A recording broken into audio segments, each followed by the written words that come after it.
Breaking: 79 Palestinians killed by Israeli troops while waiting for food aid in Gaza. Good morning, I'm Remo, and this is the Daily Signal for July 21st, 2025. Stay tuned for the rest of the stories. Here are the other top stories for July 1st, 2025. Syria's Sweda province sees fragile calm after a week of deadly sectarian violence. Trump announces plan to help thousands of Afghan refugees stranded in the UAE. Typhoon Wipha slams mainland China after battering Hong Kong and Macau, with 26 injured. 4-year-old girl dies of starvation in Gaza as food restrictions tighten. Moscow airports shut down temporarily after Ukrainian drone strikes hit the capital. EU sanctions Indian oil giant Nayara Energy, sparking Russian backlash. Indonesian ferry catches fire at sea. Passenger live streams chaos while holding baby. Tourist boat capsizes in Vietnam's Ha Long Bay. Dozens confirmed dead. Congo and M20 rebels pledge to finalize peace deal within 30 days in Qatar talks. Now let's dive into each story. Here's what happened. Israeli troops opened fire on a crowd of Palestinians waiting for food distribution in Gaza, killing 79 people, according to local medics. This isn't an isolated incident. It's part of a systematic choking of food supplies into the territory. The key detail you need to know: these weren't combatants. These were civilians. Families, children, elderly people, literally waiting in line for bread and basic supplies. The scene was described as a massacre by witnesses, with bodies scattered around what should have been a safe humanitarian zone. Why this matters to you? This represents a dramatic escalation in civilian targeting that's drawing international condemnation. The humanitarian crisis in Gaza has reached a breaking point, and this incident could trigger broader regional consequences that affect global stability and oil markets. The human cost just got more heartbreaking. A 4-year-old girl died of hunger in Gaza as Israeli restrictions continue throttling food supplies into the territory. Her name was reported by local health officials, making this crisis personal and undeniable. Here's the shocking reality. Aid organizations say thousands of children are now at risk of starvation. International food convoys are being blocked systematically, creating what experts are calling an engineered famine. This connects directly to our first story.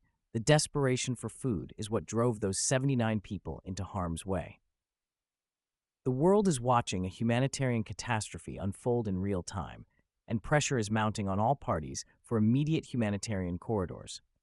Meanwhile, in Syria, a tense calm has returned to Sweda province after a brutal week of sectarian violence. Here's what went down. Clashes between different ethnic and religious groups left several dead and the province on edge for 7 straight days. The critical development: Syrian government forces and local militias have established an uneasy ceasefire, but residents describe the situation as a powder keg. Sweda has been relatively stable compared to other Syrian regions, making this outbreak particularly concerning. Why you should care? This signals that Syria's conflict isn't over, it's just shifting. Any major flare-up could destabilize neighboring countries and create new refugee flows that affect Europe and beyond. Speaking of refugees, President Trump just announced he'll help thousands of Afghan refugees stuck in limbo in the UAE. These are people who fled Afghanistan during the chaotic 2021 withdrawal and have been stranded ever since. Here's what's significant. This is Trump positioning himself on foreign policy ahead of potential future campaigns. He's essentially criticizing the current administration's handling of Afghan evacuees while promising direct action. The real story: thousands of Afghans who worked with U.S. forces are still in refugee camps across the Middle East. Trump's intervention, whether humanitarian crisis, most Americans have forgotten about. On the natural disaster front, Typhoon Wipha has reached mainland China after pounding Hong Kong and Macau. Here are the numbers: 26 people injured, over 500 flights canceled, and major disruptions across southern China. The dramatic detail: the typhoon forced the closure of border checkpoints between Hong Kong and mainland China, stranding thousands of travelers. Macau's famous casinos actually stayed open to provide shelter for residents, turning gambling floors into emergency shelters. This matters because it's hitting one of the world's busiest economic corridors during peak summer travel season. Supply chain disruptions from this storm will ripple through global markets, especially affecting electronics and manufacturing shipments. Now to the war in Ukraine, and it just reached Moscow's doorstep. Ukrainian drones targeted Moscow airports, forcing temporary closures and bringing the conflict directly into Russia's capital city. Here's what they're not telling you. This represents a major escalation in Ukraine's ability to strike deep into Russian territory. Moscow residents reported hearing air defense systems activating, something that hasn't happened since World War II. The strategic significance: Ukraine is demonstrating it can hit Russia's most protected airspace, potentially changing the psychology of the conflict. Russian civilians are now experiencing what Ukrainians have faced for over 2 years. In economic warfare news, the EU just sanctioned India's Nayara Energy, and Russia is furious about it. Rosneft, the Russian oil giant with stakes in Nayara, called the sanctions unjustified and threatens retaliation. Here's the real impact. This sanctions move targets India's growing energy independence and its relationships with Russia. It's forcing New Delhi to choose sides in ways that could reshape global energy markets. Why this affects you? Oil prices could spike if this escalates into a broader trade war between the EU and India, two of the world's largest economies. In Southeast Asia, chaos at sea. An Indonesian ferry caught fire with passengers aboard, and one passenger live-streamed the horror while holding a baby. The viral footage shows smoke billowing across the deck as people scrambled for life jackets. The disturbing detail: Indonesia's ferry system has a notorious safety record, but this incident was broadcast live on social media, showing the terror in real time. Rescue operations are still ongoing. This highlights a broader issue: maritime safety standards in developing nations, where millions depend on ferry transport for basic mobility.